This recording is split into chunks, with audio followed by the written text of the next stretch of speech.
மா மணி ஆகுதுமா, சீக்கிரம். ஒத்த பாத்திரத்தை எவ்வளவு நேரம் தான் தேய்ப்ப? சரிங்கய்யா சரிங்கய்யா, இந்த முடிச்சிடுறேன். டயத்துக்கு வந்து வேலை செய்ய மாட்டேன். சரிங்களாய்யா, இந்த முடிச்சிட்டேயா? சரிங்கய்யா சரிங்கய்யா. அயன் பண்ணதெல்லாம் சீக்கிரம் போய் வாங்கிட்டு வரணும், சரியா? மா சரிங்கய்யா சரிங்க. இதெல்லாம் எதுக்கு தான் வேலைக்கு வச்சேன்னு தெரியல, பெரிய தலைவலியா இருக்கு. மா என்னையா? இந்த வரையா இந்த வந்துட்டேன். என்னம்மா இப்படி பேசுறாரு இவரு? மா வாமா போலாம். அசிங்கமா இருக்குமா எனக்கு, வாமா போலாம். என்ன உனக்கு அசிங்கமா இருக்கு? இதுல எல்லாம் உனக்கு அசிங்கம் தெரியல. இத்தனை வருஷம் அந்த வீட்டுல வேலை செஞ்சு அவங்க கூப்பிட காசை வச்சு தானே நம்மளாம் வைத்த கல்வி இருக்கோம்.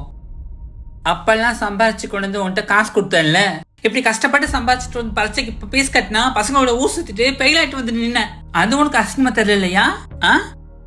அவர் என்ன ஒரு வார்த்தை சொன்னது உனக்கு அசிங்கமா தெரியுது. இப்பவும் காசு தானே வந்திருக்க, வேலை முடிச்சுதான் ஐயா கொடுப்பாரு, வாங்கிட்டு போய் ஊர் சுத்து. நான் படிக்கிறேம்மா, எக்ஸாமில் எப்படியோ பாஸ் ஆகிறேம்மா. எங்கள் அம்மா தலை குனிகிறத நான் தலை நிமிர்ந்து வைக்க முடியும்.